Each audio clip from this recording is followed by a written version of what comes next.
बिस्मिल्लाहिर्रहमानिर्रहीम। मेरा नाम फ़हीम अब्बासी है और मैं डालडा स्कॉलरशिप को मैनेज करता हूँ।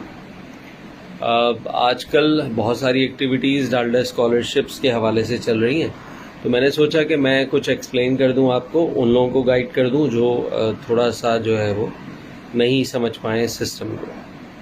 पहला तो स्टेप ये होता है कि सबसे पहले स्टूडेंट जो है वो फ़र्स्ट टाइम मैट्रिक करने के बाद जिसके 80% से मार्क्स ज़्यादा होते हैं, अगर वो प्री मेडिकल, प्री इंजीनियरिंग या जर्नल साइंस में पढ़ रहा है, कॉमर्स में पढ़ा है तो 75 और ICS और दूसरे ग्रुप्स में पढ़ा है जैसे DAE वगैरह, तो उसमें 70% से ज़्यादा मार्क्स होने चाहिए। वो अप्लाई करता है, डिफरेंट सिटीज़ में टेस्ट होते हैं, टेस्ट होने के बाद उसका जो है वो रिज़ल्ट हम अनाउंस करते हैं। रिज़ल्ट अनाउंस करने के बाद उसको स्कॉलरशिप फ़र्स्ट टाइम को मिल जाती है। जब वो प्रोग्रेस करता है अगले साल तो यकीनन उसके पास वो देखें, असल चीज़ क्या होती है, क्लेम। लफ्ज़ क्या है, क्लेम करना। अब आपको क्लेम करने के लिए स्कॉलरशिप एक क्लेम फॉर्म की ज़रूरत होती है। क्लेम फॉर्म में आप अपनी डिटेल भेजेंगे। जो सबसे इम्पॉर्टेंट डिटेल होती है वो आपकी कॉन्टैक्ट डिटेल होती है, और इसके अलावा आपकी जो है वो बैंकिंग इन्फॉर्मेशन होती है, जिसमें IBN नंबर सबसे इम्पॉर्टेंट होता है। आप खुद छोटी छोटी बातों को सोचें कि एक जगह पे 24 डिजिट्स प्लेस करने की जगह बनी हुई है, तो उसमें आप 4 नंबर लिख के साइड पे हो रहे हैं, तो ये गलत बात है ना।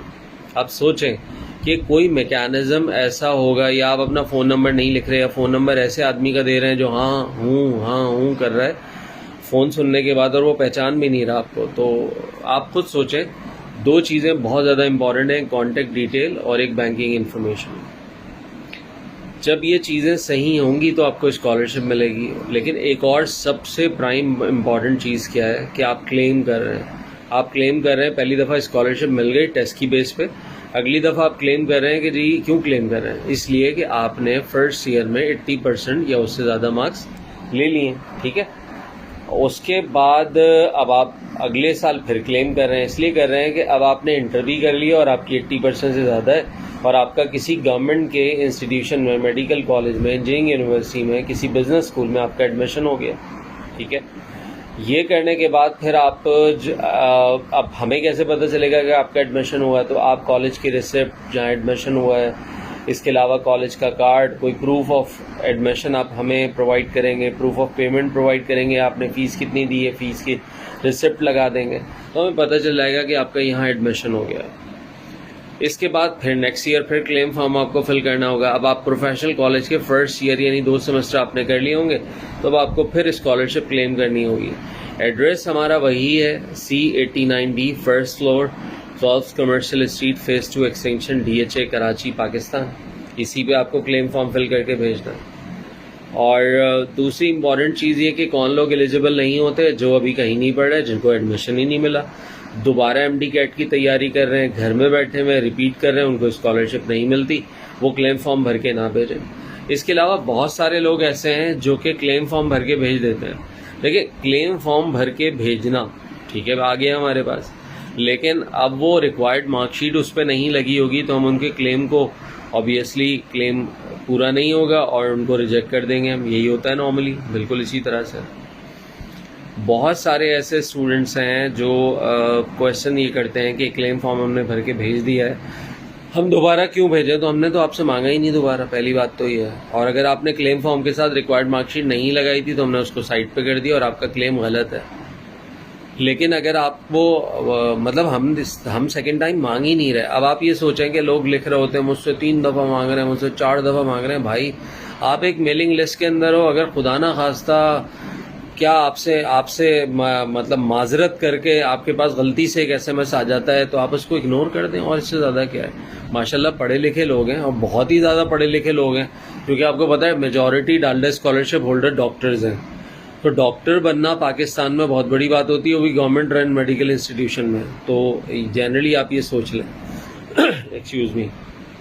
अच्छा, दूसरी इम्पॉर्टेंट बात ये कि हमने क्लेम फॉर्म की डेट लोगों के कहने पे बढ़ा दी है, जो कि अब नहीं बढ़ाएंगे, यानी हमने 30 अप्रैल 2022 रखी है, सैटरडे का दिन होगा।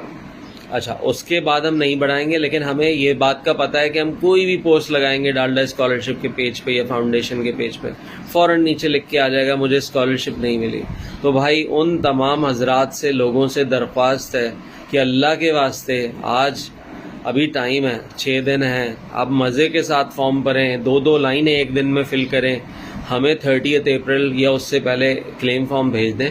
उसके बाद अगर आप लिखेंगे कि जी मुझे स्कॉलरशिप नहीं मिली, मेरा क्या कसूर है, मेरा क्या मसला था, तो मसला आपके साथ था, मसला हमारे साथ नहीं है। स्टिल 6 दिन अवेलेबल है, बराए मेहरबानी स्कॉलरशिप का फॉर्म फिल करें, उसको भेजें, हमारा एड्रेस है। इसके अलावा मैं क्योंकि through out the day busy होता हूँ, तो मैंने तरीक़ाकार बड़ा सिंपल कई सालों से अपनाया हुआ है। एक नंबर है 0336335181। इस पे आप वॉइस नोट भेज दें, आपको रात को जवाब मिलेगा, दिन में नहीं मिल सकता क्योंकि थ्रू आउट द डे मैं बिज़ी होता हूँ, काम करता हूँ। तो मैं रात को आपका वॉइस नोट सुनूंगा, और वॉइस नोट भी लंबी तकरीरें ना हो, उसमें 4 गाने ना हो, जो मुख्तसरन बात है वो बताएं, उस वक्त आपको मेरी आवाज़ में जवाब मिल जाएगा। ये एक आम सी बात है, बड़ी आसान सी बात है। क्लेम फॉर्म नहीं भर के भेजेंगे, पूरे साल चीखेंगे, कुछ भी नहीं होगा। अब उन लोगों के लिए जो कि 2012, 13, 14, 15, 16, 17, 18, 19, 20, 21, 22 पता नहीं कब के हैं, और उसके बाद वो फ़ौरन कह देते हैं मुझे पिछली इंस्टॉलमेंट नहीं मिली। भाई पिछली इंस्टॉलमेंट इसलिए नहीं मिली कि आपने क्लेम फॉर्म नहीं भेजा था।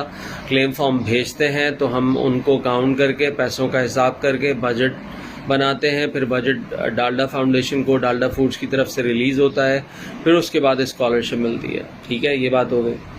अब हमने एक बड़ा आसान तरीक़ा बनाया है। भाई आप की मसला है आपके कॉलेज के साथ, आपके इंस्टीट्यूशन के साथ।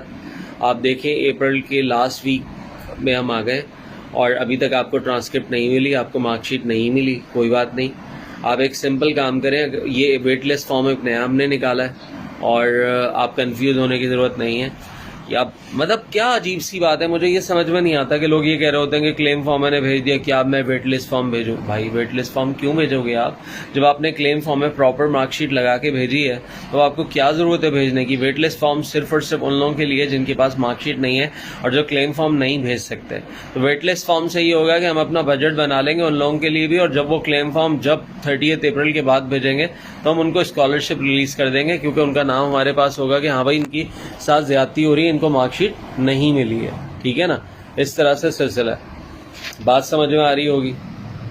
और 30 अप्रैल के बाद एक भी एप्लीकेशन हुई साइट पे कर देंगे, क्योंकि बहुत टाइम दे दिया भाई। पूरे 1 जैन से हमने क्लेम फॉर्म का सिलसिला स्टार्ट किया था। 1 जैन, फेब, मार्च, अप्रैल, 4 महीने हो जाएंगे। 4 महीने बहुत होते हैं, 4 महीने में बहुत कुछ हो जाता है। ठीक है। और दूसरा ये है कि 15 जुलाई से हम दोबारा सरगर्मियाँ अपनी स्टार्ट करें डालडा स्कॉलरशिप की। मैट्रिक के बाद हम लेते हैं, अगर आपकी प्री मेडिकल प्री इंजीनियरिंग में आप हैं फर्स्ट ईयर में और आपकी 80% है, और अगर आप कॉमर्स में तो 75, या ICS में, या आप DAE में, या आप जो आर्ट्स ग्रुप में हैं तो आपकी 70% हमें चाहिए होती है। स्कॉलरशिप पे टेस्ट होता है, कभी हम वेटेज रखते हैं 50% मैट्रिक के मार्क्स और 50% स्कॉलरशिप, लेकिन इस दफ़ा हमें पता है कि मैट्रिक के मार्क्स इंतहाई फजूल और घटिया हैं। मतलब लाइक 1100 मार्क्स में से 1100 आउट ऑफ 1100 लोगों ने मार्क्स ऑब्टेन किए हैं, तो इस वजह से हमने वेटेज मार्क्स का कम रखा है 25%, और टेस्ट का रखा है हमने 75%। हमने किसी किस्म के थके हुए स्मार्ट सिलेबस से टेस्ट नहीं लिया, हमने टेस्ट पूरे सिलेबस से लिया, कंप्लीट लिया, और उसके हालात भी हैं कि 1100 मार्क्स वाले के 11 नंबर हैं हमारे आउट ऑफ 60, ये हालात हैं। और अगर कभी कहेंगे तो मैं आपको 600, 700, 1000, 2000, 3000 इस तरह के रिज़ल्ट अपलोड करके दिखा भी दूंगा। ठीक है, तो ऐसे हालात हुए हैं कि जिनके 1100 आउट ऑफ 1100 थे वो 11 नंबर लाएँ सिर्फ, या 11 से भी कम लाएँ। एक साहब के 1100 नंबर हैं और 1 नंबर लाएँ वो हमारे टेस्ट में। तो हमने टेस्ट का वेटेज ज़्यादा रखा है, 75% रखा है, और इसके अलावा हमने मैट्रिक के मार्क्स का वेटेज काफ़ी कम रखा है, 25% रखा है। रिज़ल्ट आ जाएगा मिड ऑफ मे में, घबराएं नहीं, परेशान नहीं हो। और इसके अलावा दूसरी एक और इम्पॉर्टेंट बात कि क्लेम फॉर्म जब सारे आ जाएंगे, 30 अप्रैल गुजर जाएगी, तो उसका जब डेटा कंपाइल करेंगे तो डेटा वो हम अपने फेसबुक पेज पे, डालडा स्कॉलरशिप के पेज पे अपलोड ज़रूर करेंगे, ताकि आपको सुकून मिल जाए। ठीक है। और इसके अलावा क्या क्वेश्चन है, मेरे ख्याल में यही टॉप क्वेश्चंस हैं जिनके हम आंसर्स जो है वो आपको प्रैक्टिकली दे रहे हैं। मुझसे अगर आपको बात करनी, कुछ करनी है तो थ्रू आउट द डे मैं बिज़ी होता हूँ, कॉल्स तो उठाता नहीं हूँ, तो इसलिए 0336335181, दोबारा नंबर रिपीट कर रहा हूँ, 0336335181 पे आप वॉइस नोट भेजें व्हाट्सएप के थ्रू, और मैं आपको रात के टाइम रिप्लाई करूँगा, दिन में मैं नहीं कर सकता क्योंकि मैं through out the day busy होता हूँ। बहुत शुक्रिया, जज़ाकल्लाह मेरी बात सुनने का। और अगर कोई इम्प्रूवमेंट की सजेशन हो, कोई और सिलसिला हो तो ज़रूर बताइएगा। दोबारा बात कर रहा हूँ, दोबारा इन हो रहा हूँ, एंड कर रहा था, क्लोज़ कर रहा था, लेकिन बात याद आ गई। IBA नंबर इस साल भी गलत है, लेकिन इस दफ़ा हम आपको सेकंड चांस नहीं देने वाले। हम प्रॉपर आपका फॉर्म अलग कर देंगे, हमें कोई मसला नहीं है। इस दफ़ा भी लोगों ने टाइटल ऑफ अकाउंट में लिखा है करंट अकाउंट और प्रॉफिट एंड लॉस अकाउंट और बिजनेस अकाउंट। कोई बात नहीं, आप गलतियां करते रहें। इतनी सिंपल सी बात है कि बैंक अकाउंट की डिटेल आपकी चेकबुक पे होती है। इस साल भी 100 से 150 लोगों ने वो अकाउंट की डिटेल्स भेजी हैं जिनके अकाउंट ज़माने से बंद हैं, सालों से बंद हैं। कोई बात नहीं, पैसे जा ही नहीं सकते भाई ऐसे अकाउंट में। और सेकंड चांस इस दफ़ा हमने देना नहीं है आपको, क्योंकि प्रॉपर दानिस्ता तौर पे आप जो है गलतियाँ करते हैं। मैंने भी एक्सपेरिमेंट में, मैं भी डालडा स्कॉलरशिप के रोल में प्ले करता हूँ और उसमें चीज़ों में शामिल होता हूँ। मैंने भी 2-3 लोगों को ट्रेस आउट करने की कोशिश की, कॉल करने की कोशिश की। कॉल वही आपको पता है कि बंदा रह रहा हो लकी मरबत में, कॉल जा रही होती है जी खुशदार में, बलूचिस्तान में। और अगर बंदा रह रहा होता है जम्मू कश्मीर, आज़ाद कश्मीर में, तो उसकी कॉल जा रही होती है जी लाहौर में, और लाहौर वाले की कॉल जा रही होती है लाला मूसा में, लाला मूसा वाले की कॉल जा रही होती है गुजरात में।